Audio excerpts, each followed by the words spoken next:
Bonjour tout le monde, je suis ravie de vous voir aussi nombreuses et nombreux. Bienvenue aux amphis.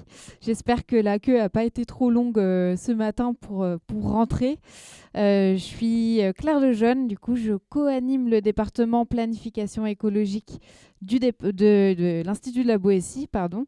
Je fais également une thèse sur la question de la planification, son histoire au cours du XXe siècle et surtout son actualité, la manière dont cette notion revient en fait, mais cette fois comme réponse à la crise écologique. Cette thèse a été interrompue puisque j'ai été élue députée le 7 juillet dernier, donc je suis ravie d'être de retour aux amphis avec une casquette un petit peu différente. Voilà, donc la thèse attendra, mais c'est pour la bonne cause, on va dire. Voilà, donc on est ensemble pendant 1 heure et demie. Ce que je vous propose, c'est que je vais dérouler un propos sur environ 1 heure, sachant que c'est une formation que je fais généralement en 3 heures, donc j'espère pas être trop longue et pas couper trop sur des choses qui auraient été importantes. Ce qui nous laissera une demi-heure pour vos questions, vos interrogations, pour qu'on poursuive ensemble la discussion. Donc sur cette première heure, ce que je vous propose, c'est que vous gardiez toutes vos questions, justement pour la demi-heure qui sera consacrée après, mais que néanmoins, si vous avez un point de clarification, une notion que vous n'avez pas comprise, un nom que vous avez mal entendu ou autre, surtout n'hésitez pas à lever la main, je redonnerai le nom, etc. Et de toute façon, s'il y a des choses, j'ai aussi une série de slides sur la question que je peux aussi vous envoyer personnellement si ça vous intéresse d'avoir une version, un support écrit pour tout ce que je vais essayer de vous raconter pendant cette première heure. Donc, cette question de la planification, elle est centrale dans notre programme, vous le savez.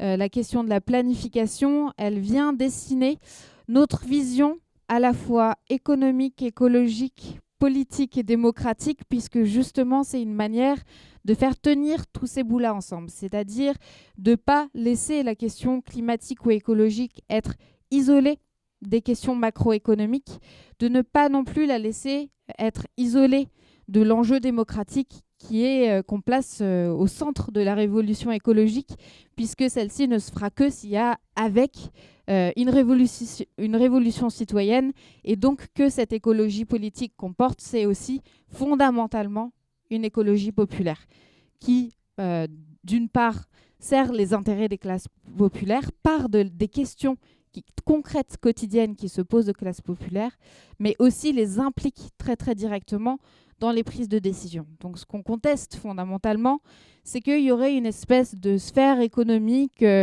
guidée, elle, par une espèce d'harmonie, la main du marché, et que c'est finalement tout cet agrégat de décisions individuelles qui déterminerait le plus bon ordre possible. Et que de l'autre côté, il y aurait une sphère politique où on viendrait voter, mais que celle-ci aurait un pouvoir contraignant, un pouvoir d'influence seulement limité sur la sphère économique. Ce qu'on dit lorsque on dit qu'on veut une planification écologique et démocratique, c'est que ce qu'il y a dans nos assiettes, ce qui est produit, ce qu'on consomme, notre manière de nous déplacer, tout ça, c'est des choses qui sont fondamentalement politique. Et donc, on doit avoir une prise démocratique très très forte sur tout ce qui fait le bien vivre au quotidien.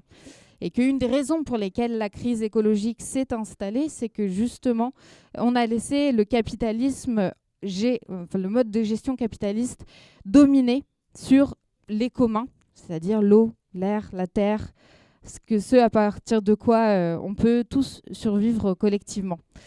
Donc, cette question de la planification écologique, elle est centrale dans le programme. À mon sens, elle va complètement avec la question de la 6e République, parce que si justement cette planification écologique, on ne veut pas que ce soit une planification étatique, centralisatrice, verticale, où une bande de technocrates viendrait imposer justement une espèce de bifurcation forcée, si on ne veut pas que ce soit ça, il faut que ce soit aussi une planification écologique qui aille avec des transformations institutionnelles, une réorganisation de l'État au niveau territorial qui donne peut-être beaucoup plus de pouvoir à l'échelle locale. Donc il faut que ça s'accompagne de ça. Donc centralité de cette question de la planification écologique dans notre vision, dans notre programme politique. Je vais essayer de l'aborder ici en 3 moments. D'abord, en revenant sur l'origine de l'idée de planification, qui n'a pas toujours été formulée, vous le savez bien, en termes de planification écologique. Il y a eu toute une histoire de l'idée de planification économique qui traverse le 19e et le 20e siècle. Mais cette histoire-là, elle est importante pour nous aider à comprendre pourquoi cette notion, elle revient.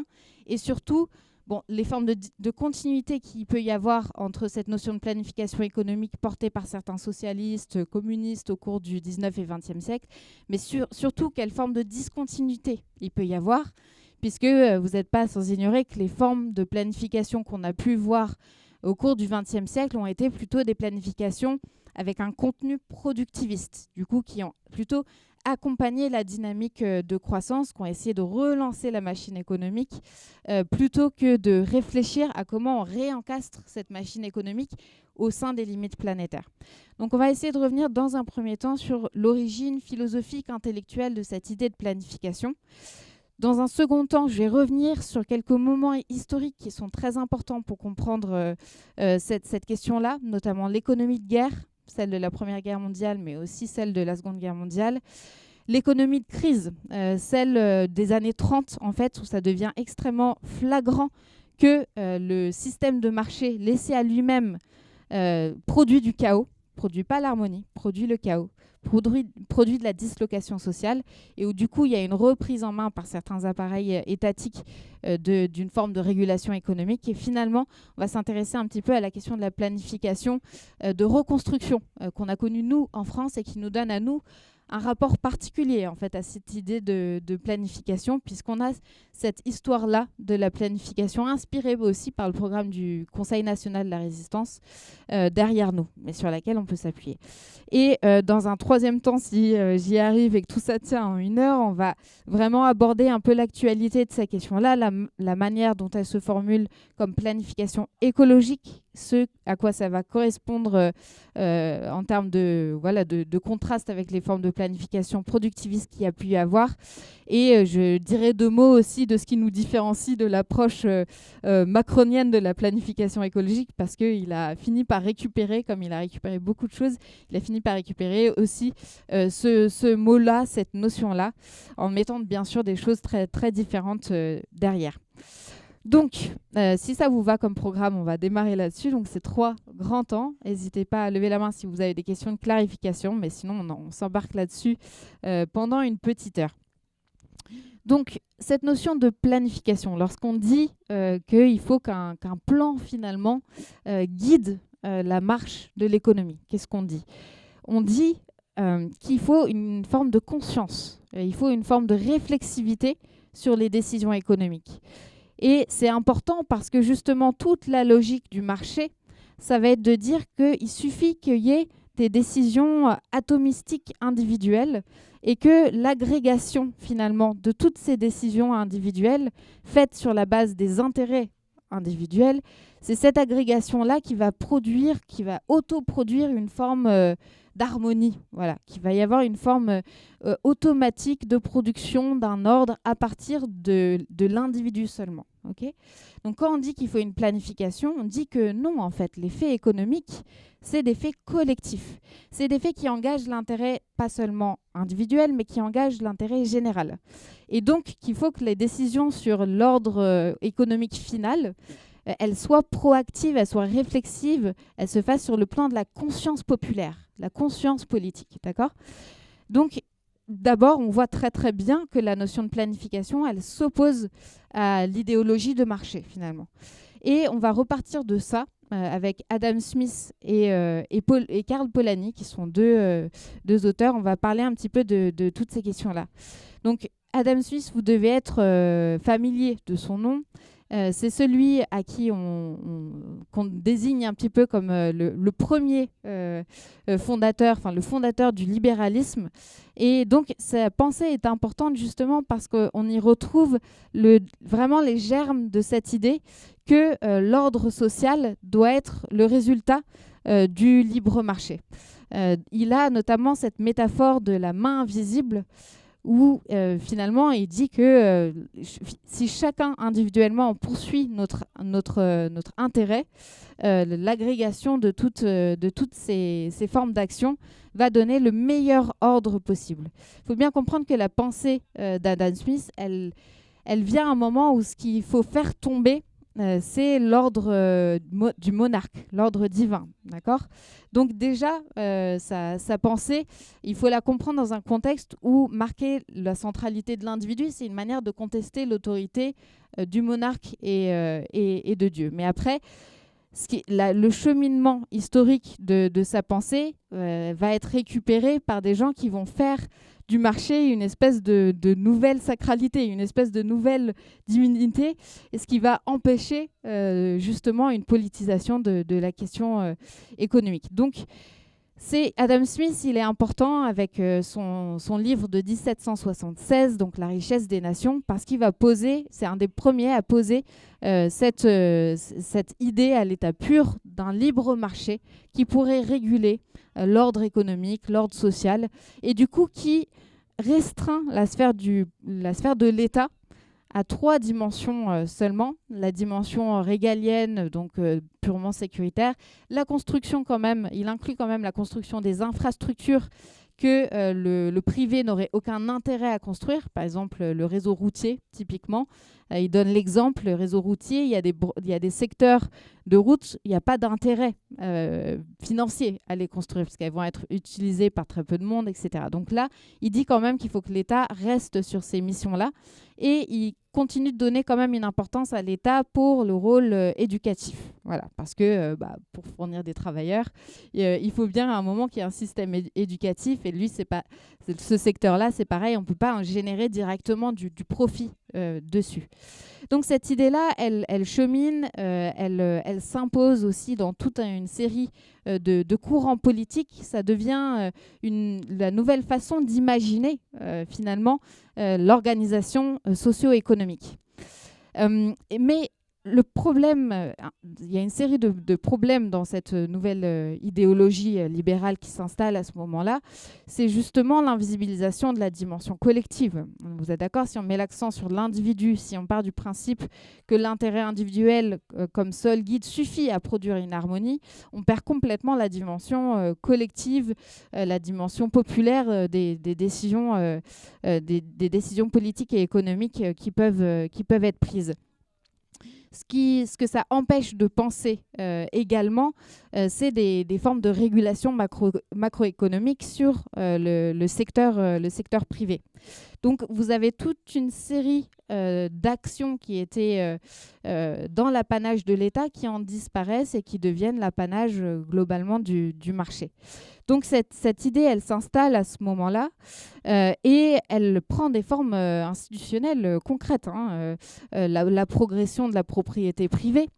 Il y a une série d'institutions et de dérégulations qui se font à ce moment-là, qui finalement correspondent à la concrétisation de cette idée d'une main invisible, d'un libre marché qui permettrait de réguler plus qu'aucune autre autorité, plus qu'aucune autre instance, l'ordre économique.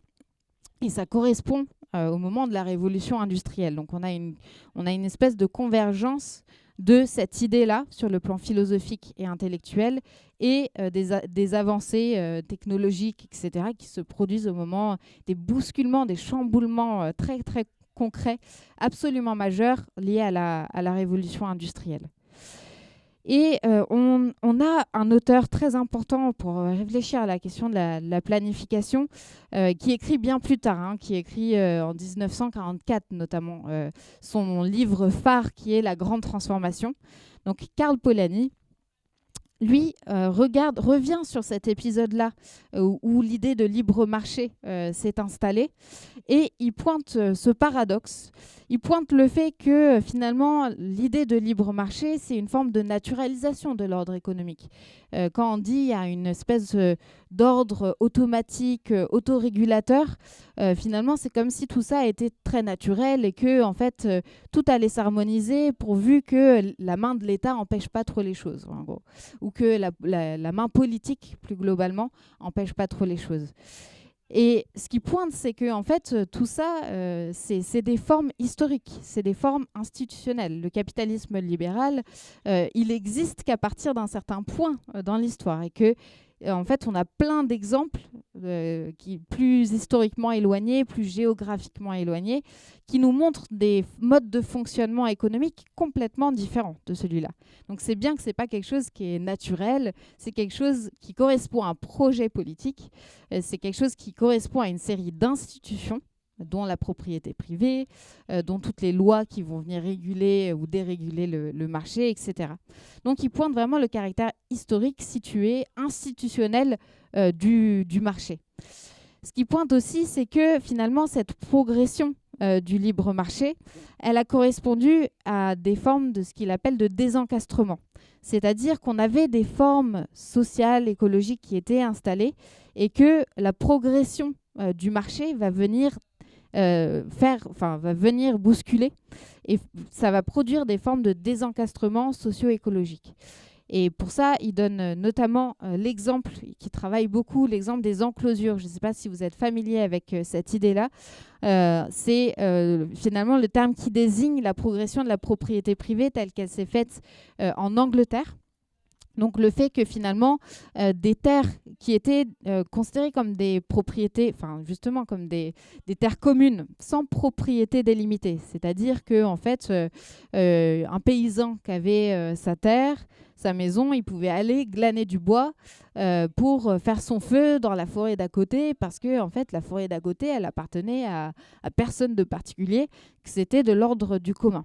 À partir du moment où le phénomène d'enclosure et donc d'appropriation privée des terres se fait, beaucoup de paysans n'ont plus du coup accès à ces terres communes qui faisaient partie de leur mode de subsistance.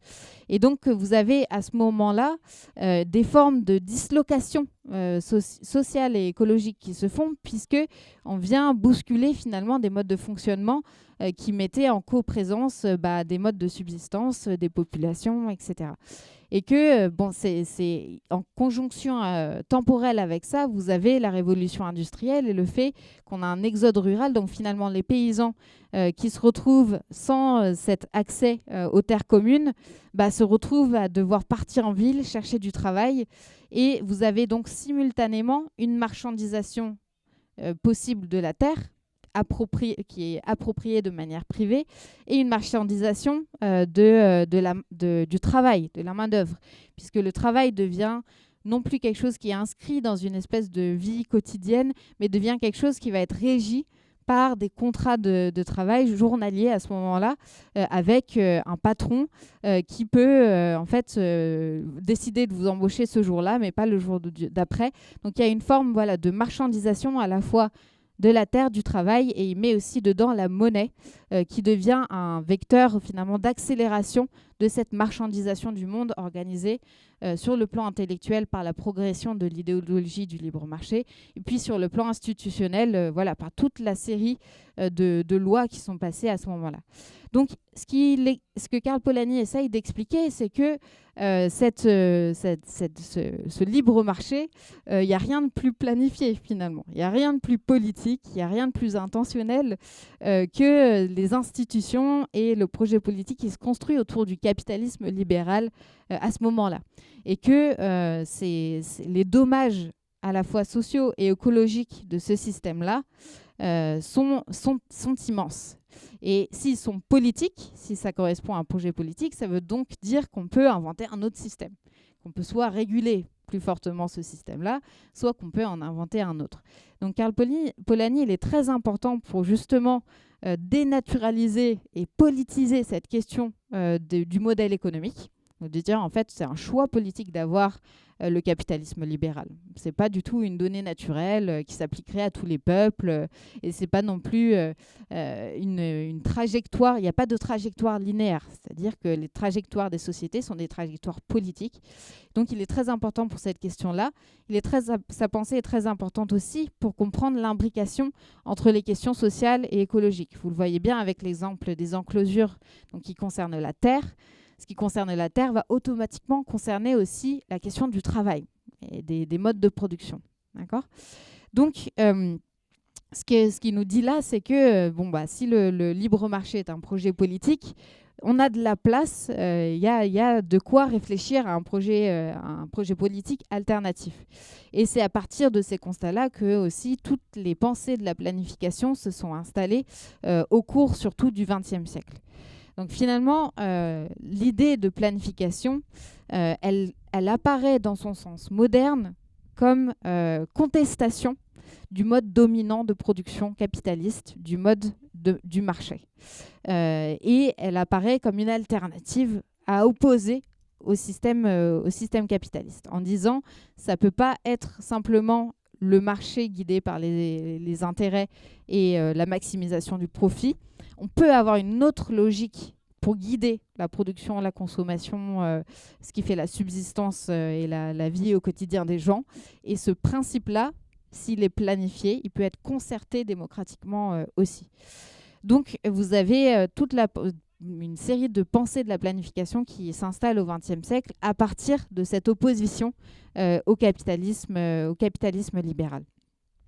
Ce qui m'amène à entrer dans les sujets plus concrètement historiques avec les 3 exemples que je vous ai mentionnés en introduction.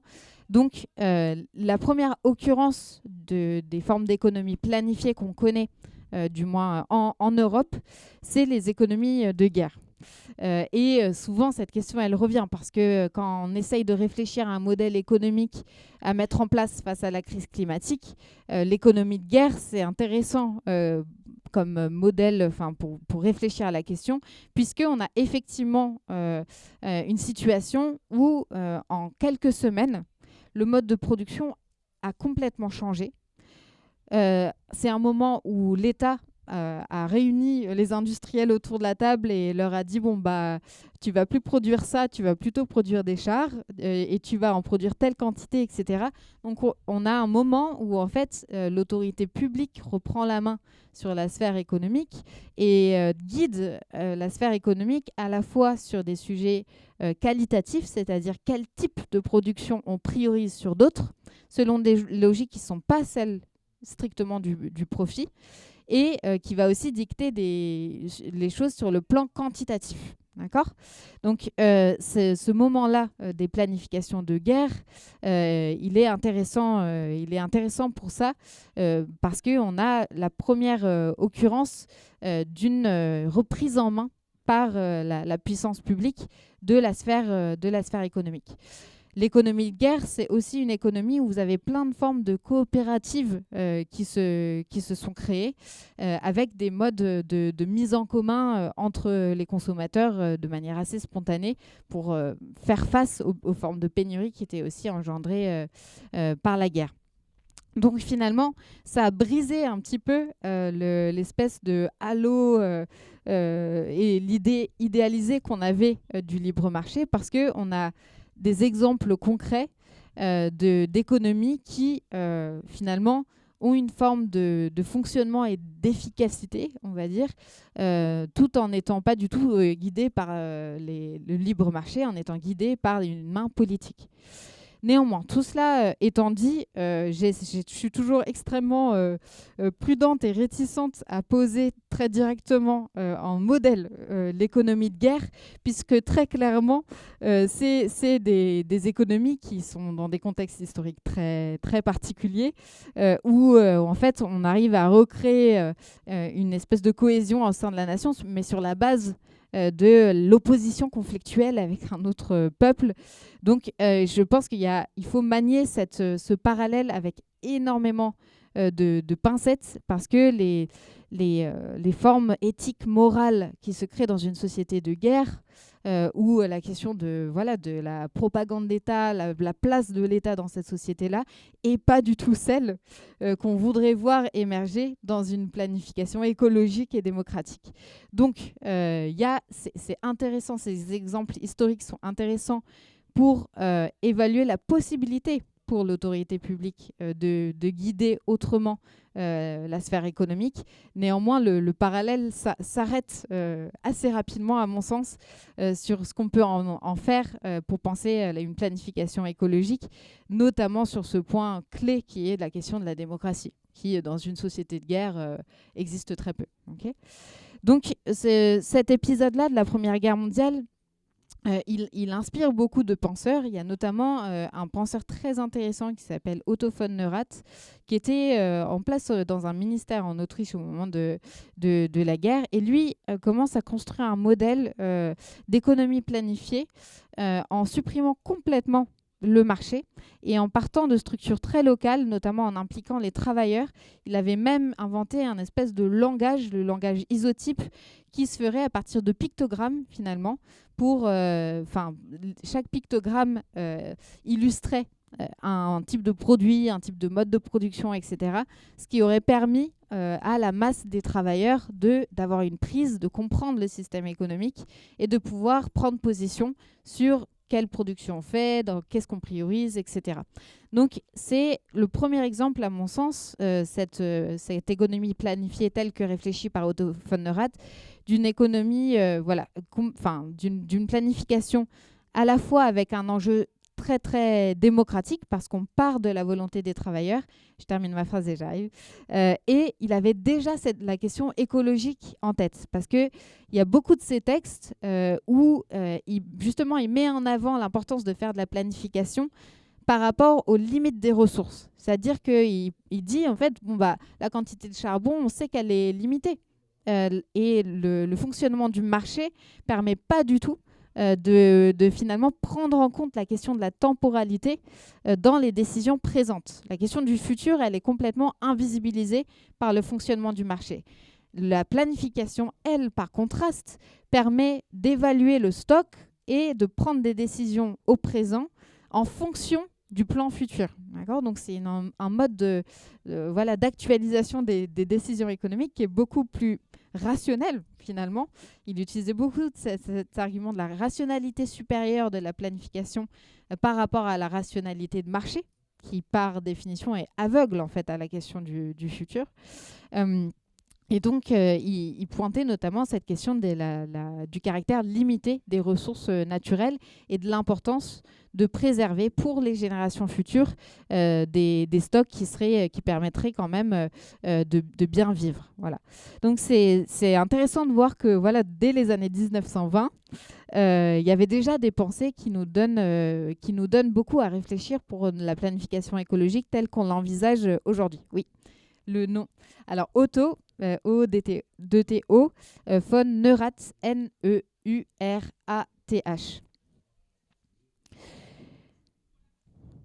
Voilà, donc ce moment-là est assez important parce qu'il installe pour la première fois l'idée de planification et sa pratique dans le paysage.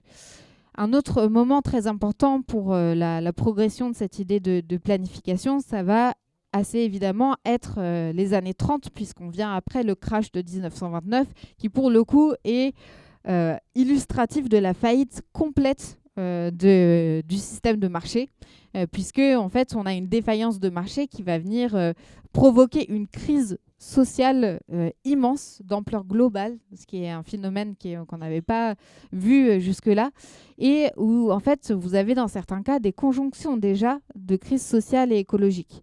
Si vous prenez l'exemple des États-Unis, on a simultanément le crash boursier de 1929 et en arrière-fond, on a le Dust Bowl. On a ce phénomène de désertification des grandes plaines qui fait partir en exode tous les paysans installés à cet endroit-là. Donc vous avez déjà des phénomènes qui nous remettent en tête Polanyi, qui décrivait la destruction simultanément sociale et écologique provoquée par le libre marché. Et cet épisode, les années 30 sont intéressantes parce que vous avez une profusion d'idées autour de la planification. C'est vrai que quand, au sein de la France Insoumise, donc moi j'y étais pas du tout encore, c'est 2012, il a commencé à avoir un travail notamment avec Martine Billard sur la question de la planification écologique. Tout le monde les a regardés avec des yeux assez ronds, mais il faut se dire que dans les années 30, en fait, il y avait vraiment une large fraction de l'échiquier politique qui s'accordait à dire que non, le marché là ça fonctionne plus du tout et il faut réfléchir à des formes de planification. Le débat était plutôt quelle forme de planification, parce que c'est un moment intéressant notamment parce que vous avez les libéraux qui se sont appropriés une forme de planification. Ils ne s'en revendiquaient pas tel quel, mais le New Deal de Roosevelt, qui est intéressant à plein d'égards, c'est une forme de reprise en main de l'économie, mais sur un ton pragmatique. C'est-à-dire que les marchés ne fonctionnent plus. Il faut que l'État reprenne la main pour permettre la pérennité des institutions du capitalisme. Et donc, on va faire un programme d'emploi public. Il y a eu aussi des choses intéressantes, des programmes de reforestation, etc.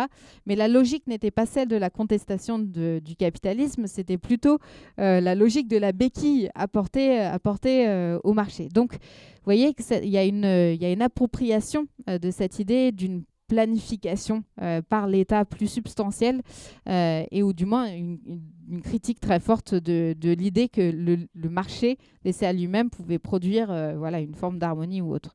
Donc il y a une forme de planification pragmatique chez les libéraux. Les courants fascistes aussi s'approprient cette idée de planification, cette fois en l'accolant à l'idée d'un État très fort et d'un espèce d'ordre qui viendrait s'imposer à un peuple complètement homogénéisé, etc. Et là-dedans, vous avez aussi, bien sûr, des courants socialistes qui s'emparent de cette question-là. Vous avez notamment le Belge Henri Demand qui développe toute une théorie de la planification socialiste, etc. Donc c'est un moment où, je pense que c'est intéressant de se dire qu'on a eu des séquences historiques pas si éloignées où l'idée de planification, elle était dans des versions très différentes, certaines avec lesquelles on est en désaccord frontal. Il y a eu des vraies pensées de la planification auparavant.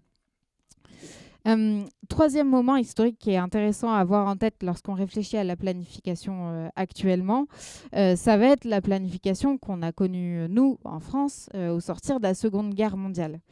Ce moment, il est intéressant, notamment si on repart de la manière dont cette question de la planification elle est formulée dans le Conseil national de la résistance. Donc, vous le connaissez peut-être, c'est le programme des Jours heureux.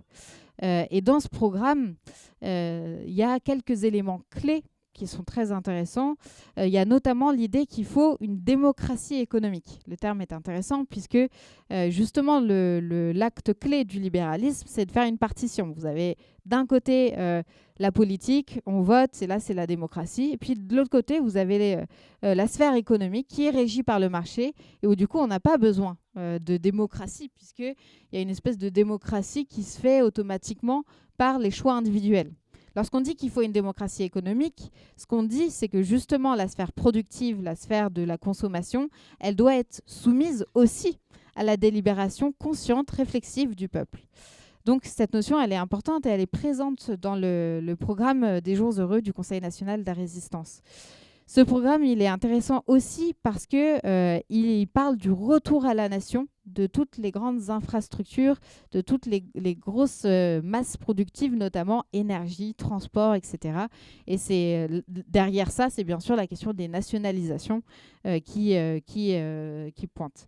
Il y a aussi directement la question de la planification qui vient, avec l'idée qu'il faut du coup soumettre les intérêts privés à l'intérêt supérieur, à l'intérêt général. Donc, il y a comme base ce programme du CNR et on a une première concrétisation de la planification, notamment avec Jean Monnet. Donc, c'est la phase de la reconstruction. On va flécher toute une série d'investissements sur des enjeux prioritaires. Ça va être le secteur de l'énergie, ça va être notamment toute la reconstruction du bâti qui est en grande partie détruit dans certaines régions et en particulier certaines villes. Ça va être toute la question de l'agriculture aussi. Donc, on va avoir un appareil étatique qui s'appuie notamment sur les syndicats pour construire pour reconstruire justement la société en partie détruite et mise en difficulté avec beaucoup de pénuries à ce moment-là au sortir de la Seconde Guerre mondiale. Tout cela étant dit, la planification de reconstruction post-45, elle est importante à réfléchir, notamment si on a à cœur d'avoir une planification écologique et démocratique d'ailleurs. parce que sur ces deux plans, la planification post-45, elle va plutôt... Enfin, il y a plein de choses qu'on peut penser en continuité. C'est-à-dire qu'on a un État qui est en capacité de diriger les décisions économiques, de prioriser certains secteurs sur d'autres, etc. Donc tout ça, c'est intéressant. Néanmoins, le contenu de cette planification, il était essentiellement productiviste. Et il y a quelques éléments importants pour le cerner, notamment la question de la compétitivité et de la croissance, qui sont à ce moment-là devenus absolument centraux. Au cours de la Seconde Guerre mondiale, il y a l'indicateur du PIB qui est créé par Simon Kuznets sur demande du gouvernement américain, qui veut en fait mesurer la production de guerre, qui veut avoir une estimation et pouvoir en fait mesurer l'effort de guerre américain par rapport à l'effort de guerre allemand, etc. Donc c'est un indicateur qui devient clé dans les appareillages comptables des États, alors que Simon Kuznets lui-même avait mis en garde en disant c'est un indicateur très précis sur des éléments qui ne peuvent pas du tout donner une idée du bien-être général et de l'état général de l'économie. Néanmoins, malgré cette mise en garde, le PIB à ce moment-là est généralisé et donc toute la logique de la planification après 1945 en France, c'est il faut accélérer la croissance, il faut que la France retrouve son rang au sein des grandes puissances mondiales. Donc vous avez clairement au cœur du projet de la planification à ce moment-là l'idée qu'il faut rattraper son retard, qu'il faut être plus compétitif, qu'il faut moderniser complètement l'appareillage productif pour se replacer en première ligne des puissances productives mondiales. Donc si vous prenez secteur par secteur, c'est extrêmement clair, extrêmement marqué. Si vous prenez l'agriculture, le secteur dans lequel c'est le plus flagrant, c'est ces décennies-là, donc 1940, les années 40, 50, 60, où on passe d'une agriculture qui est majoritairement encore paysanne à une agriculture qui devient complètement industrielle, productiviste et qui en fait va aussi, il y a toute une série d'innovations chimiques qui vont être retranscrites dans le civil, qui étaient prévues pour le militaire, qui sont retranscrites dans le civil et qui viennent alimenter les produits chimiques qui sont les pesticides, etc., qui sont inclus à ce moment-là dans l'agriculture française. Et vous avez vous avez des conseillers agricoles qui viennent sur place dans les exploitations.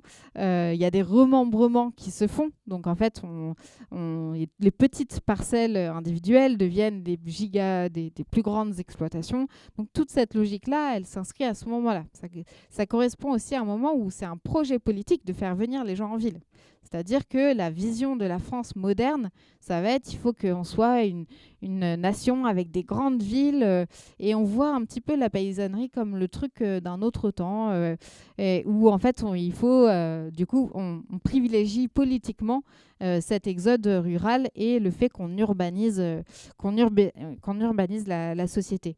Donc c'est juste un exemple parmi beaucoup d'autres des angles morts immenses de cette forme de planification, parce qu'elle va complètement main dans la main avec le projet productiviste et du coup elle se place aussi forcément en accompagnement du projet capitaliste.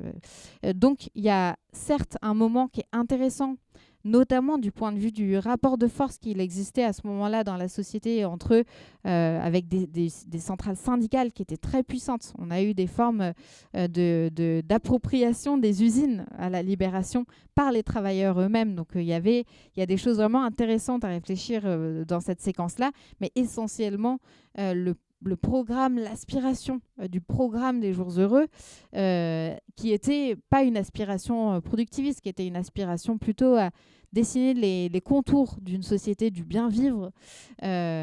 Cette aspiration-là, elle se perd un petit peu dans la manière dont la planification, elle est ensuite appliquée dans le plan de Jean Monnet et par la suite. D'accord ? Donc, à mon sens, les institutions de la planification à la française post-45, elles sont intéressantes pour réfléchir à comment un État s'organise lorsque justement il reprend un peu la main sur des secteurs économiques entiers et comment il arrive à les transformer d'un point A à un point B. Mais il faut toujours le prendre avec cette idée que c'est une forme de planification qui a vraiment accompagné la naissance du consumérisme et du productivisme, et que la planification écologique que nous on doit réfléchir, c'est plutôt en contrepoint de cette logique-là qu'il faut qu'on arrive à l'inscrire. Je vais vérifier l'heure. Hop. On a commencé à 13h30. Ok, il me reste un bon quart d'heure, c'est parfait. Est-ce que ça va jusque-là ? Oui. Ok. Alors, donc, à partir de là, cette notion de planification, notamment en France, on a eu des plans jusqu'aux années 70-80, puis avec la construction européenne, en fait, il y avait de moins en moins de fractions de décisions économiques qu'on pouvait prendre nous-mêmes au niveau national. Et il y en avait de plus en plus qui étaient délégués au niveau européen. Donc forcément, la force du plan, sa capacité à guider vraiment les décisions macroéconomiques, elle a peu à peu périclité dans notre pays. L'héritage du commissariat général au plan aujourd'hui, c'est France Stratégie. C'est d'ailleurs intéressant parce qu'il y a quelque temps, ils ont publié un rapport où ils écrivent, en gros, la conclusion en filigrane du rapport, c'est il faudrait faire beaucoup plus de planification, quoi. Donc c'est marrant qu'on ait l'héritage du commissariat général au plan qui aujourd'hui rédige un rapport pour dire que en fait, l'État a complètement perdu la capacité à planifier et que, notamment pour la question écologique, c'est un énorme problème. Donc, cette question de la planification, elle a été mise un petit peu au second plan durant ce moment-là, et notamment parce que ce qui se passait au niveau global, c'était plutôt la montée de toutes les idées qu'on va définir comme néolibérales. Donc, c'est des idées qui ne reprennent pas les idées d'Adam Smith à l'état pur, qui sont plus dans cette naïveté de dire qu'il peut y avoir un ordre automatique, spontané, si on laisse juste le libre marché gouverner, mais qui disent en gros il faut que l'État crée les règles, crée les institutions pour que le marché fonctionne bien. Et du coup, ça ne veut pas dire qu'on n'a plus d'État, ça ne veut pas dire qu'on a moins d'État, ça veut dire qu'on va avoir des formes d'État qui vont être au service finalement des institutions et de l'ordre de marché. Et c'est ce qu'on voit notamment dans toute la construction de l'Union européenne. Les deux noms qu'on retient souvent pour marquer vraiment la forme la plus pure de néolibéralisme qu'on a pu avoir, c'est plutôt Margaret Thatcher et Ronald Reagan. Et ce qui est intéressant et important, je pense, à retenir pour cette phase-là, c'est qu'on a une conjonction temporelle, une simultanéité de la progression de ces idées néolibérales, de leur progression dans la manière de considérer la gestion politique et les modes de gouvernement, même dans les langages, même dans les modes de pensée, etc. On a ça, et c'est aussi le moment où la question climatique, la question écologique, qui a toujours été présente, et je ne sais pas s'il y en a qui sont familiers avec le travail de Christophe Bonneuil, Jean-Baptiste Fressoz, qui sont des historiens de l'environnement, qui montrent à quel point la conflictualité sur la question des ressources, donc toute la conflictualité écologique, en fait, elle est aussi longue que l'histoire des sociétés humaines, en fait.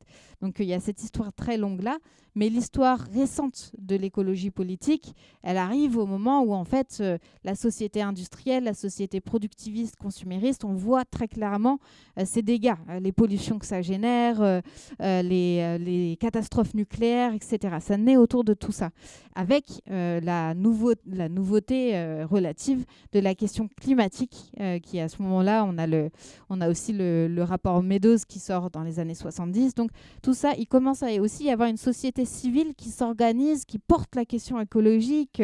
On commence à avoir les grandes marches pour la Terre qui sont dès les années 70-80. Donc tout ça coexiste avec un moment où, sur le plan international, c'est plutôt une progression des idées néolibérales.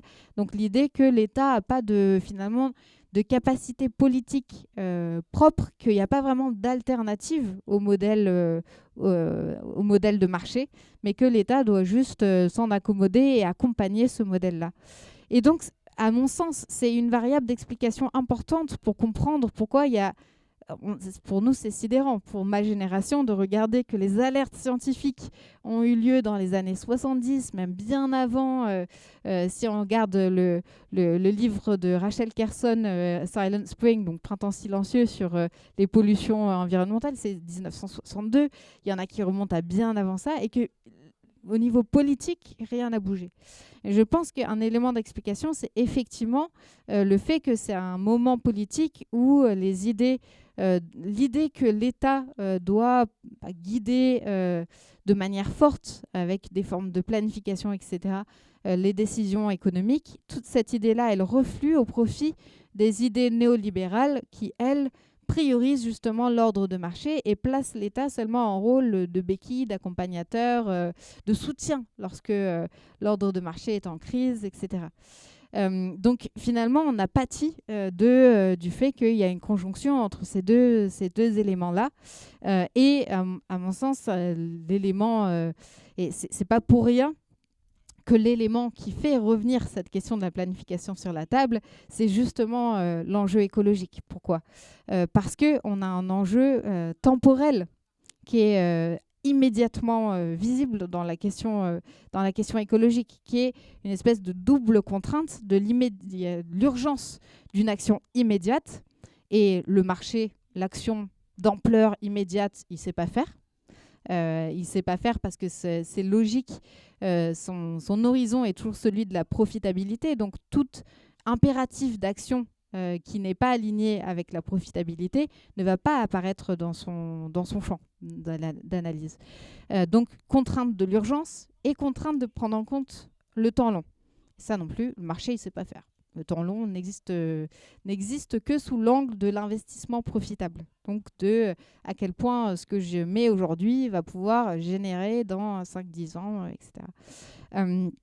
Donc, cette nouveauté relative de la question écologique, du moins le fait que la classe politique dominante ne peut plus faire autrement que de la regarder, d'une part parce qu'on a eu le travail et qu'il faut saluer des militants écologistes qui ont porté la question depuis longtemps, un petit peu dans le désert, même avant que la gauche s'en empare, mais aussi parce que les effets très très concrets de la catastrophe climatique et écologique sont là. Canicule, on le vit maintenant quotidiennement, ces effets-là, ces effets sur notre santé, etc. Donc, quelque part, la question écologique, elle s'est installée de force.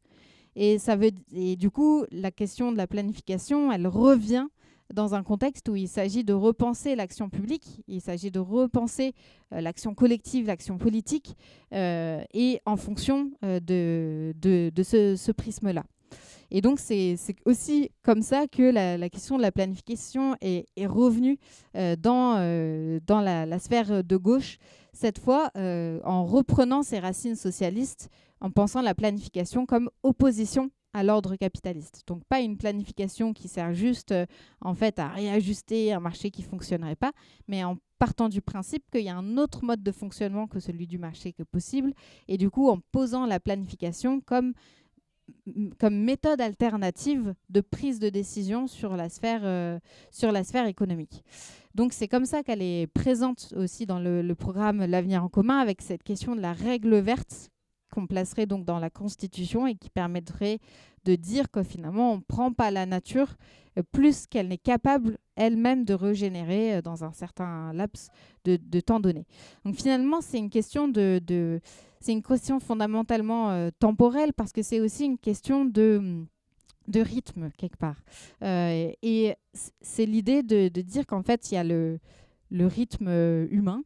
D'ailleurs, entre les humains, on a des rythmes divers, et que au-delà des humains, la nature, le vivant, il a aussi sa rythmique, il a aussi sa temporalité. Et ça, on l'a complètement invisibilisé, même plus, on l'a complètement écrasé, parce que finalement, on a rabattu la nature sur un statut de ressource économique. Donc, on n'a pas du tout pris en compte ces rythmiques différentes-là. Et que, donc, la raison pour laquelle le capitalisme est destructeur, c'est qu'il homogénéise complètement le rythme sur celui de la reproduction du capital.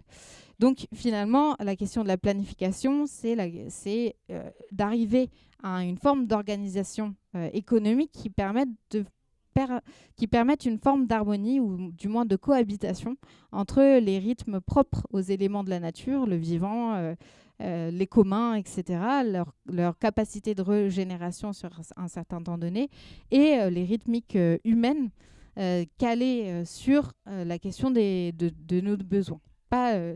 Pas les besoins sans cesse renouvelés du capitalisme, les besoins que Razmik Kochian qualifie d'artificiels, mais bien de repartir de la question des besoins fondamentaux, donc se nourrir, se loger, etc. Et de partir d'une élaboration démocratique de, en fait, qu'est-ce qu'on priorise en fonction des besoins d'une communauté. Et la manière dont elle est pensée, notamment dans le programme L'Avenir en commun, c'est de la mettre en conjonction très très forte avec la question de la démocratie. Du coup, prendre le contre-pied de la manière dont la planification a pu s'élaborer lorsqu'il y avait le commissariat général au plan. Il y avait des formes de concertation quand même avec les syndicats, etc. Mais ce qui est resté, c'est quand même que l'État donnait des grandes orientations aux différents secteurs industriels et puis ça descendait de manière assez verticale de cette manière-là. Là, l'idée, c'est de prendre le contre-pied de ça en se disant, en fait, même les communs, ils sont localisés, ils sont territorialisés dans des géographies qui sont beaucoup plus restreintes que celles de l'État et de la nation, enfin du territoire du pays en général. Donc, il faut finalement penser une planification qui est beaucoup plus émergente, beaucoup plus horizontale que les formes de planification qu'on a pu avoir par le passé. Et notamment, l'échelon qui est dessiné comme déterminant, c'est l'échelon de la commune. Parce que c'est l'échelon où il peut y avoir une démocratie vivante, puisque c'est une démocratie du face-à-face, c'est une démocratie du quotidien. Donc, quand on dit tout ça, ça veut aussi dire que la forme de la République, la forme d'organisation territoriale, la forme d'organisation de l'État doit changer assez fondamentalement si on veut mettre en place une planification qui ne soit justement pas étatiste et verticale. Ça suppose de penser en fonction si on parle de l'eau, si on parle de l'énergie, etc., des formes de complémentarité entre les échelles de prise de décision. Très locales, on peut avoir des biorégions, on peut avoir la permanence du département sur certaines questions, et puis avoir un espèce de millefeuille qui renvoie au final à l'élaboration d'un plan national, mais qui sera bien la résultante d'un processus émergent et démocratique.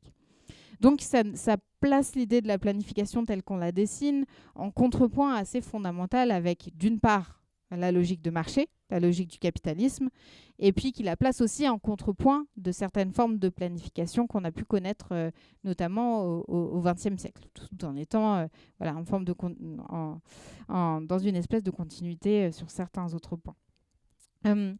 Là, je vais peut-être terminer en évoquant la manière dont la question de la planification elle a été appropriée notamment par le macronisme. Je pense qu'il ne faut pas s'en étonner. Une des caractéristiques aussi du capitalisme néolibéral, c'est justement d'absorber toutes les formes de critique, tous les éléments qui vont venir s'opposer et contester. Vous avez notamment un très bon livre qui s'appelle Le nouvel esprit du capitalisme de Luc Boltanski et Eve Capello, qui a un gros bouquin. Donc je vous en fais un résumé en littéralement 2 secondes, mais c'est très imparfait. Et ils parlaient, eux, de l'esprit 68.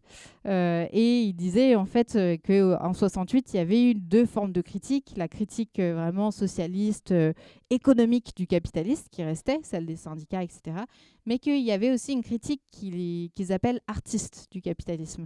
C'est-à-dire de dire, en fait, le capitalisme, il détruit tout ce qu'il y a de beau dans le monde, c'est nous, ce dont on ne veut pas, c'est le métro, boulot, dodo, on aspire à des vies beaucoup plus diversifiées, beaucoup plus... Et que finalement, cette critique-là, le capitalisme l'a intégré, l'a avalé, on va dire. Et c'est le moment où on a commencé à avoir des nouvelles formes de management dans les entreprises qui laissaient beaucoup plus d'autonomie aux salariés, où on avait des gens responsables de faire en sorte de veiller au bien-être des salariés dans les usines, dans les entreprises, etc. Donc, quelque part, il y a une forme de la critique qui a été récupérée, etc. Bon, c'était juste une assez longue parenthèse pour vous illustrer cette capacité du capitalisme à prendre les mots, les notions, les imaginaires qui viennent des contestations et d'en faire une partie du système capitaliste. Et ça a pour effet, bien sûr, de neutraliser l'opposition et la contestation. Et je pense qu'il y a quelque chose comme ça, finalement, avec la manière dont Macron nous a sorti le terme planification écologique. C'était en mai 2022, donc c'était en pleine élection.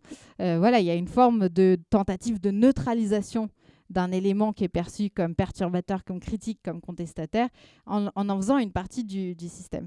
Mais quand on regarde bien la manière dont la planification sous Macron a été mise en place, elle s'inscrit aussi dans une forme de technocratisation finalement de la question écologique, puisque si on retrace un petit peu la chronologie, elle vient après une séquence où finalement la question de l'écologie populaire, la question du lien entre les luttes sociales et les luttes écologiques avait été très fort parce qu'on sortait des gilets, on a eu les gilets jaunes qui ont été un facteur de politisation très forte d'une question qui était écologique, qui était une question qui reliait la question du pouvoir de vivre à la question de comment on gère quand même la question écologique, la question de la dépendance aux voitures, etc. Ça partait de ce nœud-là. Ouais.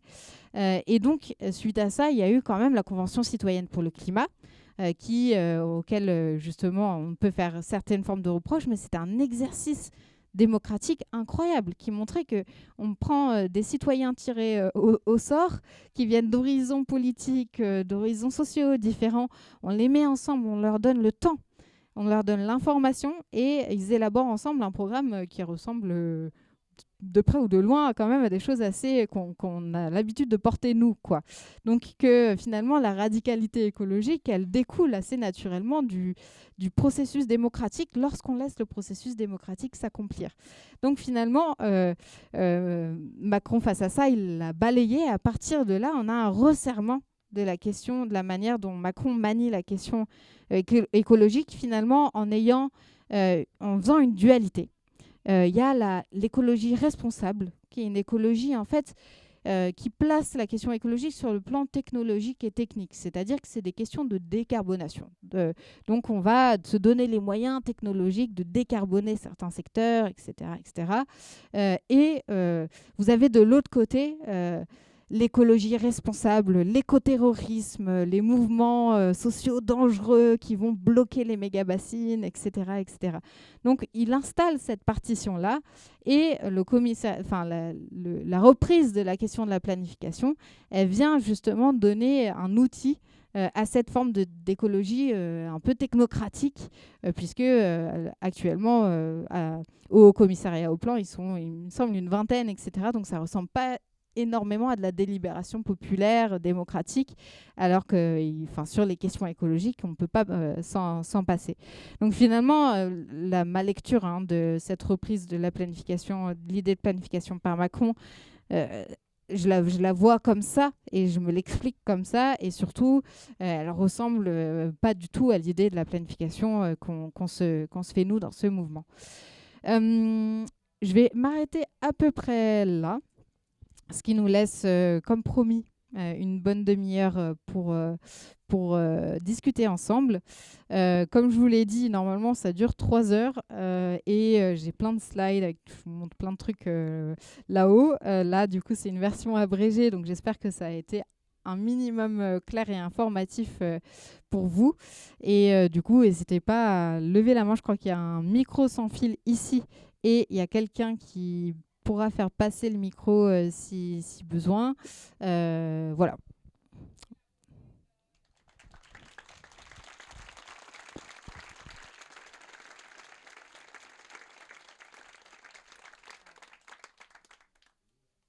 Ou alors on fait nous-mêmes. Il y a une première question tout là-bas.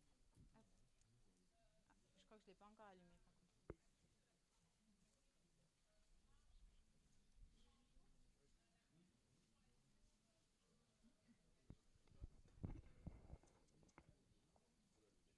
Ah oui, il y a un truc. J'ai testé tout à l'heure, donc ça marche normalement. Ah, c'est bon là? Ouais, c'est bon. Merci pour la présentation. Il y a une chose peut-être on ne va pas parler ces 30 ou 40 dernières années, c'est tout le moment de décentralisation. Parce qu'à la fin, vous parliez de la nécessité d'avoir des institutions qui accompagnent la planification écologique et qui ne sont pas celles d'une planification centralisée. Donc, est-ce que le sujet de la centralisation telle qu'elle a été faite depuis 20-30 ans même, a été étudié et est-ce qu'il n'y aurait pas des interstices qu'on pourrait utiliser? Donc, vous parlez des communes, il y a aussi l'intercommunalité, il y a le département, enfin, et des compétences qui ont été peu à peu réattribuées à ces instances-là. Comment on peut articuler tout ça et est-ce que c'est pertinent ou est-ce que la décentralisation, ça a été juste un transfert de moyens pour alléger les budgets de l'État est-ce qu'il faut continuer ou réorienter ça? Voilà. J'en prends deux, trois et je fais des réponses groupées comme ça. Alors si on peut, on va faire la fermeture éclair, c'est-à-dire qu'on essaye d'alterner hommes-femmes et je fais remonter les noms de femmes si on... Enfin bref. Vous avez compris ou pas? S'il y a plusieurs hommes les uns à la suite des autres et qu'il y a une femme qui demande, je la fais repasser en priorité pour qu'on ait bien une alternance homme-femme. Pardon. Oui. D'abord, je voulais te remercier pour ton exposé. Je pense que j'ai bien apprécié l'antinomie entre planification et système libéral capitaliste. Mais à partir de là, j'ai une question. Enfin, j'en ai plein des questions, mais une. Je prendrai un exemple. Par exemple, si on prend le fret ferroviaire, qu'à mon avis, il faut redévelopper pour des raisons écologiques évidentes. Mais ça pose le problème, en effet, de la planification, de la mainmise de l'État sur la SNCF. Et donc, puisque la SNCF a été en partie, on va dire, privatisée avec un système d'EPIC ou un truc analogue. Et par ailleurs, tu as évoqué les nationalisations. Mais si je ne me trompe pas, je me trompe peut-être, elles sont pas ou peu présentes dans le programme de la France Insoumise. Et ça me pose question. Parce que comment est-ce qu'on peut contrer le système capitaliste, néolibéral, enfin appelons ça comme on veut, sans justement renationaliser tous les secteurs clés, on va dire. Hein. Par exemple, ceux évoqués dans le Conseil de la Résistance, comme l'énergie, les transports, etc. Voilà ma question.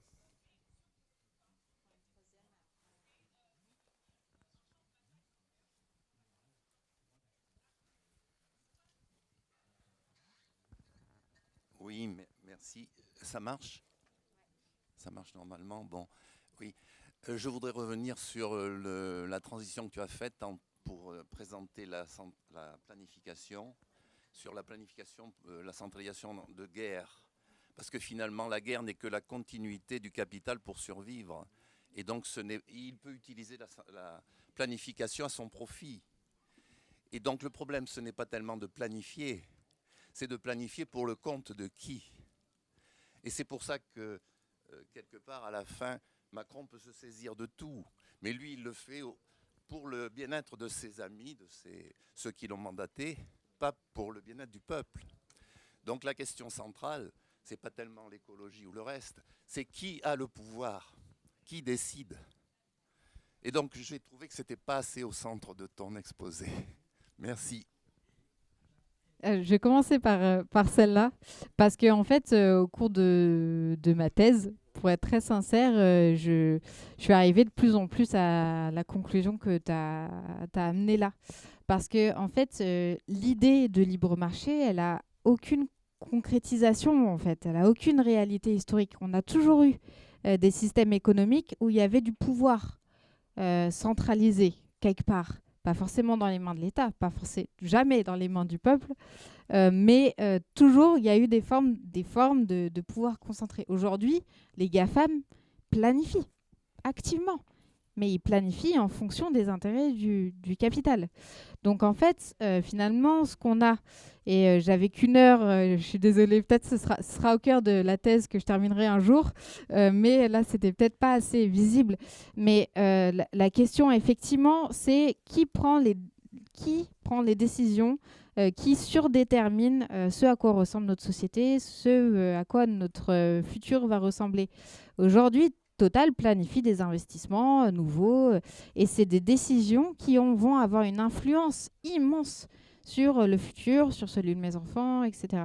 Donc, je suis complètement d'accord. Donc, l'opposition que j'ai faite là pour essayer d'avoir une clé de lecture quand même de ce qui s'est passé par le passé, etc., entre d'une part l'idée de planification et l'idée de libre marché, on pourrait très très bien la reformuler comme une opposition entre l'idée d'une planification, l'idée d'une démocratie économique, donc avec un pouvoir qui se replace au niveau de la souveraineté populaire, y compris sur les questions économiques.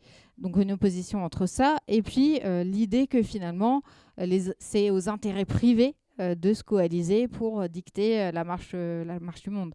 Donc en fait, la question de fond, c'est effectivement la question du pouvoir, de qui l'a, et la question de fond, c'est la question du capitalisme. Et si on dit ça, on dit aussi que la question écologique est complètement centrale. C'est là où j'étais d'accord avec tout, sauf là, le moment où tu as dit que l'écologie n'était pas fondamentale. Ok, les questions d'après. Je vais refaire dans l'ordre inverse du coup la question des nationalisations. Je pense qu'elles ne sont pas formulées forcément comme telles dans le programme, notamment parce que la question de la propriété publique peut prendre des formes différentes. Il peut y avoir plusieurs formes d'envisager la réappropriation publique des communs. Notamment parce que justement, une des tâches de la pensée de l'écologie politique à gauche, c'est de justement peut-être mettre un petit peu au second plan l'opposition stricte et inévitable entre, vous avez soit le public, soit le privé, soit l'étatique, soit le public compris comme étatique. Il faut penser des formes d'appropriation collective, des formes d'appropriation populaire qui sont peut-être plus de l'ordre du commun. Et donc, ça va définir des régimes juridiques d'appropriation publique, peut-être différents de ceux vers lesquels on a tendance à se tourner automatiquement, les nationalisations, etc. Mais je suis d'accord avec l'esprit de la question que, en fait, si on ne peut pas avoir de planification si on n'a pas du pouvoir sur les secteurs clés qui vont déterminer la machine industrielle, la machine économique, etc. Donc, on en revient encore une fois à la question du pouvoir, mais l'appropriation, ça va être l'appropriation collective des moyens de production. C'est quelque chose d'assez essentiel, même si c'est pas formulé comme tel en tant que nationalisation dans le programme. Et la question de la décentralisation, oui, je pense que il y a des épisodes de décentralisation qu'il faut analyser, mais pas forcément pour se dire il faut refaire comme ça à nouveau, parce que lorsqu'on crée les grandes régions, lorsqu'on réfléchit aux intercos, etc., la logique n'est pas celle de donner plus de pouvoir, plus de pouvoir démocratique au niveau local. L'enjeu est une réorganisation comprise sous le prisme de l'efficacité, etc. Donc, il y a des formes d'appropriation commune à l'échelle plus locale qui sont inévitables de toute façon si on veut réfléchir aux questions écologiques. Mais à mon avis, la décentralisation qu'on a connue en France n'est pas forcément celle qu'il faut prendre comme exemple. Oui, mais à mon avis, la réorganisation territoriale, elle se fait sur des modes qui sont assez antagonistes avec ceux qui ont pu précéder. Parce qu'en fait, de la décentralisation dans une économie complètement ouverte aux quatre vents du capitalisme global, en fait, ça crée juste de la compétition entre les territoires. ça ne crée pas plus de solidarité, ça ne crée pas plus de capacité démocratique à prendre en main les communs localement, ça crée juste de la compétition accrue entre les territoires, entre les gens. Les grandes régions telles qu'on les a là, elles sont conçues pour être compétitives sur le plan européen et donc elles sont conçues pour être leaders, compétitives, etc. Donc ça, c'est pas le type de logique politique, je pense qu'il faut placer en guide de la décentralisation à réfléchir pour faire une planification telle qu'on l'envisage. Je ne sais pas si ça répond, on pourra poursuivre la discussion après, mais est-ce qu'il y a une autre tournée de questions ? Oui, alors je me permets, c'est moi qui ai le micro, donc je me permets de poser ma question. Déjà en premier, merci pour cette heure où tu m'as beaucoup expliqué. J'avoue que toute l'historique de la planification, c'était super intéressant, je ne connaissais pas du tout. Ma question, c'est, il y a beaucoup au final d'idées de mettre vraiment au niveau local et commun ces planifications pour avoir un côté démocratique. Mais en même temps, la gestion des ressources et leur rareté au final, je me pose quand même cette question par rapport à ça, parce que je ne suis pas du tout un expert du domaine. Mais au final, on importe aussi énormément de ressources, et notamment des ressources qui peuvent venir d'Afrique. Donc comment est-ce qu'on fait au local pour se rendre compte de la rareté de ces ressources-là et pouvoir vraiment planifier de manière écologique la production, en fait, quand on n'a pas une vision de ces ressources-là? Est-ce qu'il y a un moyen de concilier tout ça? Et ensuite, j'ai juste une remarque, c'est je suis aussi doctorant. Et je trouve ça admirable de pouvoir allier à la fois le domaine de recherche et pouvoir l'appliquer directement en politique. Donc je trouve ça vraiment super. Et j'espère qu'un jour on pourra t'appeler docteur. Voilà, j'attends ce jour-là. En attendant, député, je fais ce que je peux. Ok. Beaucoup pour ta présentation, c'était vraiment... J'ai pas le micro ? Ouais, merci, c'est là, c'est bon comme ça. Merci beaucoup pour cette présentation, c'était vraiment très éclairant, une super synthèse. Il y a une expression que j'ai beaucoup aimée quand tu as parlé de planification émergente. Donc je voulais savoir si c'était une expression qui est à toi ou si elle venait de quelque part. Voilà, ça m'intéresse. Et c'est vrai que ça met en question la notion même de planification d'une certaine manière, parce qu'il y a quelque chose de... Enfin, tous les exemples de planification que tu as mentionnés sont des exemples qui sont quand même des exemples très descendants, ou en tout cas, voilà, on a l'impression qu'il y a quelque chose qui vient s'imposer à autre chose. Alors que quand on parle d'émergence, ben forcément, on est dans l'autre mouvement. Enfin, donc il y a quelque chose d'un peu qui peut apparaître contradictoire, ou en tout cas qu'il faut arriver à tenir ensemble. Et de ce point de vue-là, je me demandais si tu faisais appel, ou s'il y avait des gens qui faisaient appel au modèle de l'auto-organisation, les modèles systémiques des années 60-70. Justement, on est en plein dans la découverte de l'écologie à ce moment-là. Donc je voulais savoir si c'était des modèles qui pouvaient être intéressants à mettre à profit de ce point de vue-là.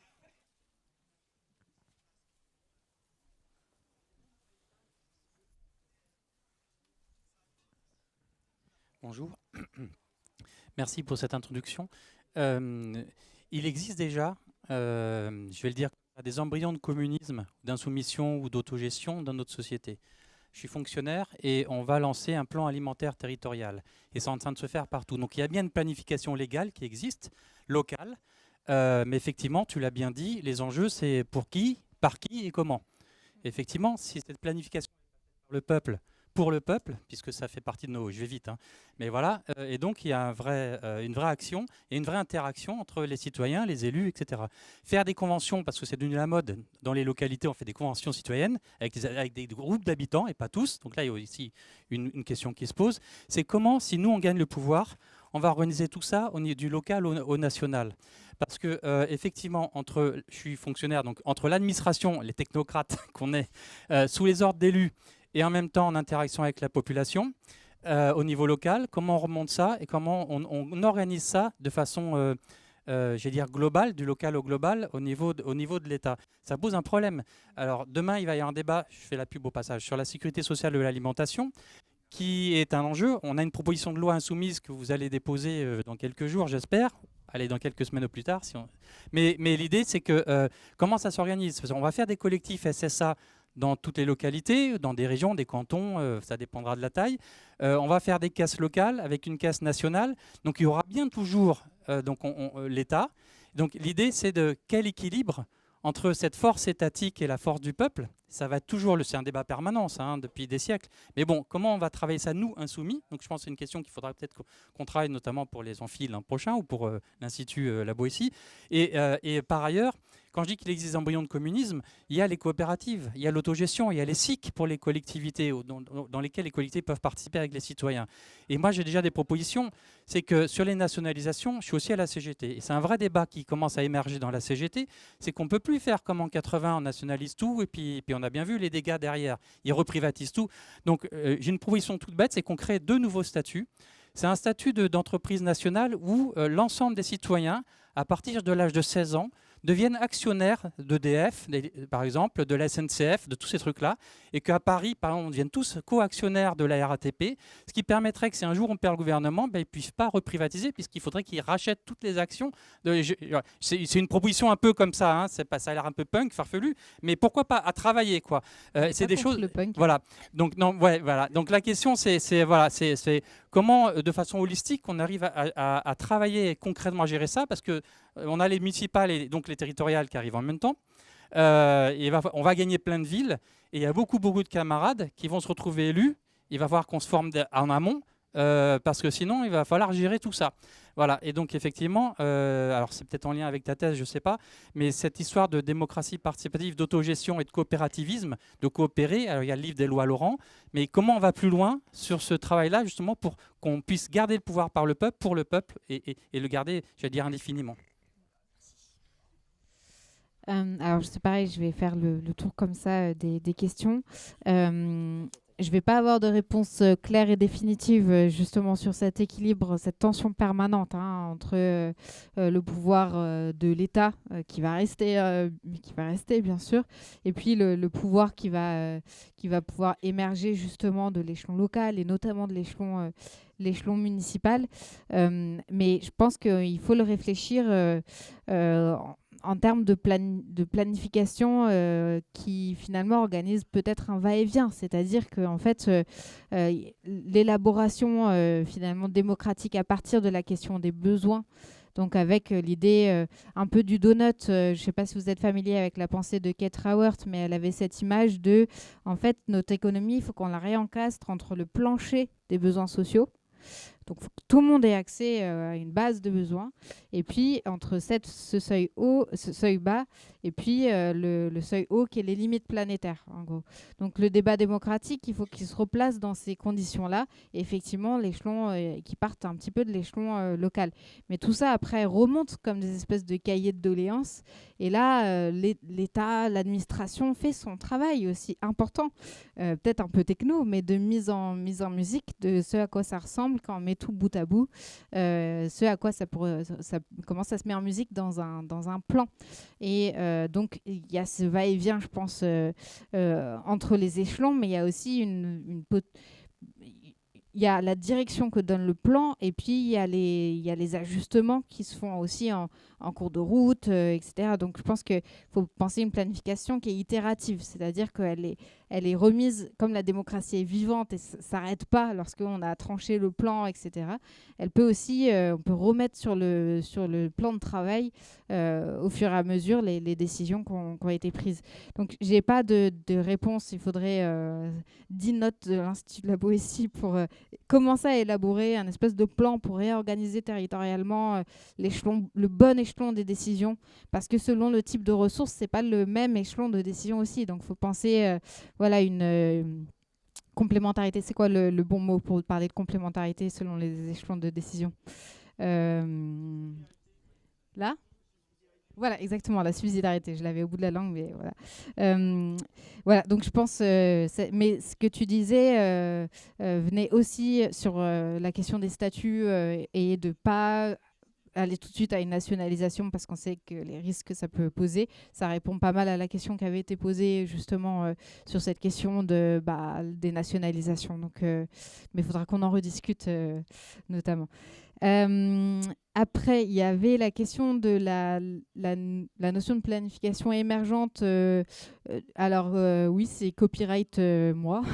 mais voilà, bon, je ne sais pas si ça a du sens, mais c'était juste pour essayer d'illustrer cette idée que ça peut pas juste être pondu par un centre puis venir s'appliquer parce que juste ça marchera pas en fait. Ou si ça marche, c'est parce que c'est fait avec autoritarisme et c'est l'inverse de ce qu'on porte.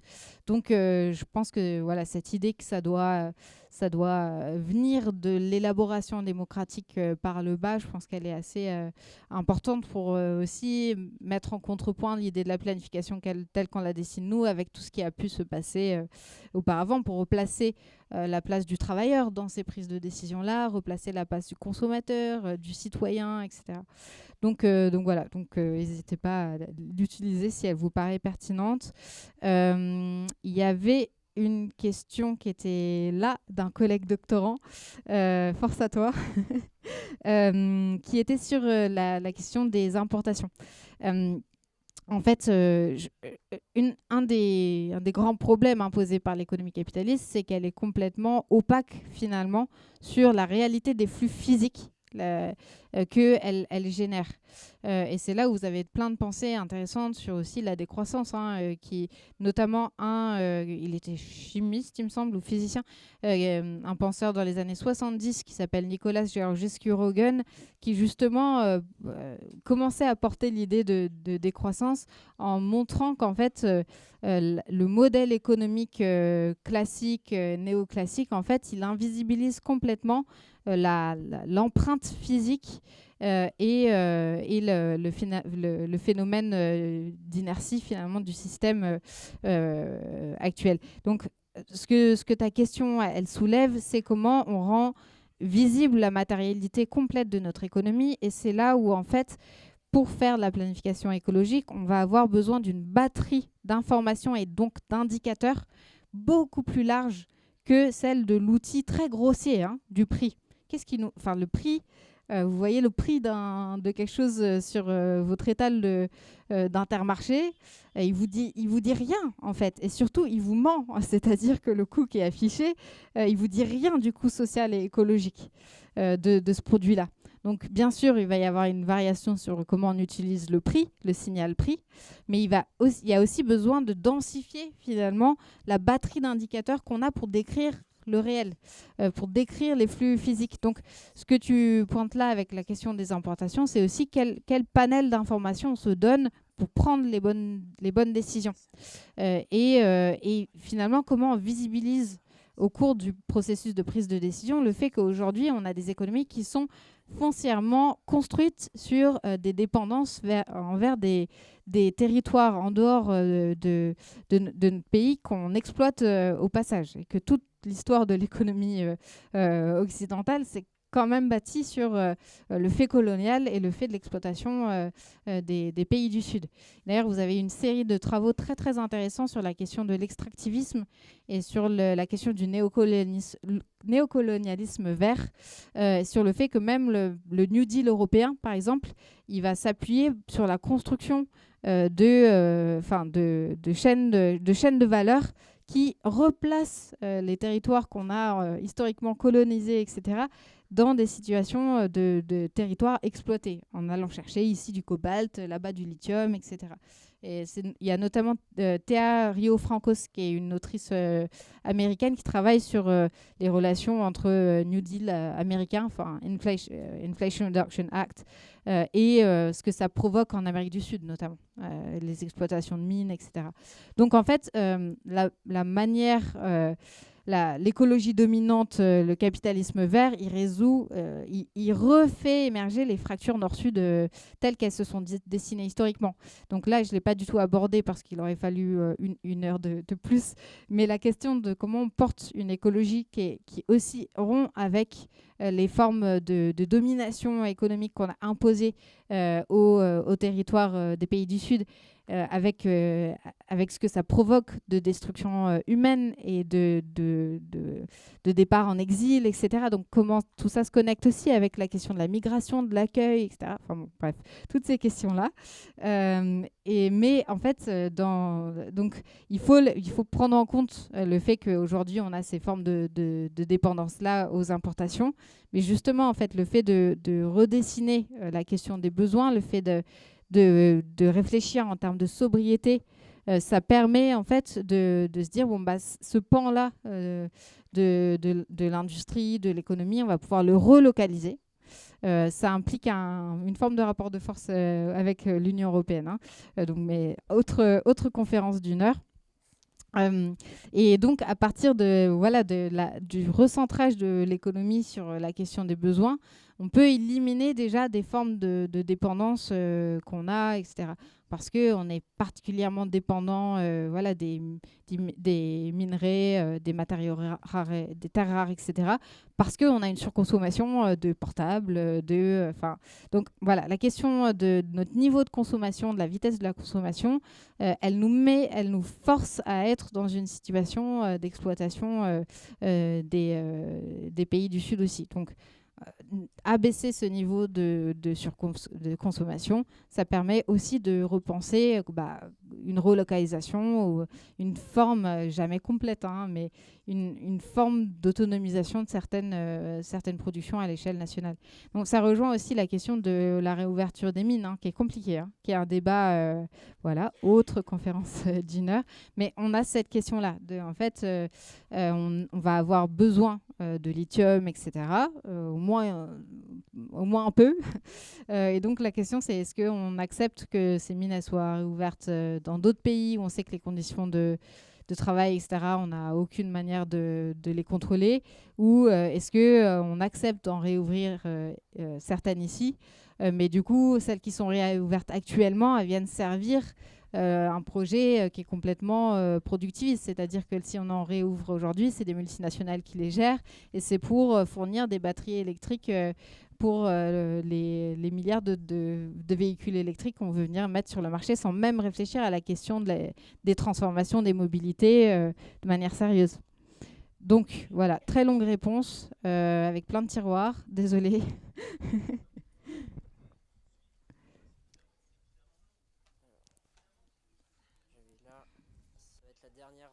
Ok, ça marche. Oui, est-ce que ça marche ? Ouais, ça marche. Oui, d'accord. Alors moi, je me posais la question parce que donc tu as parlé de la réappropriation de la... Ah, mince. Peut-être tu peux te lever. Dans le micro comme ça ? C'est bon, ouais, ok. Donc tu as parlé de la réappropriation de la Macronie sur l'écologie et la planification. Et juste avant, tu as aussi parlé du moment où le New Deal aussi a fait apparaître des réseaux fascistes qui utilisaient aussi la planification. Et du coup, je sais pas, j'ai pas trop compris s'ils utilisaient aussi la planification écologique, mais à leur manière, parce que je sais qu'aujourd'hui, il y a aussi la montée de l'écofascisme. Et c'est une question qui est aussi importante. Mais du coup, je voulais savoir juste si tu savais un peu les origines de ça. Est-ce que ça a commencé depuis longtemps ou l'écofascisme, c'est quelque chose qui est vraiment juste opportuniste ? Voilà. Mais les deux derniers, c'est bon. Oui, est-ce qu'on m'entend bien ? Oui. Ok, parfait. Oui, c'était pour revenir sur la prise en compte des ressources naturelles, de la biodiversité, de son rythme qui lui est propre, etc. Et je voulais avoir ton avis sur la prise en compte des services écosystémiques. Ouais. Est-ce que c'est quelque chose qui te semble pertinent dans le cadre d'une planification, ou bien c'est un outil de comptabilité, encore une fois, qui va un petit peu dans le cadre du capitalisme et qui peut être approprié par les mauvaises personnes ? Voilà.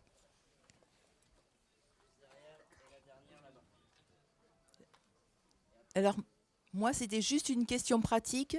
Tu as parlé tout à l'heure de nous donner tes coordonnées pour avoir les slash. Voilà.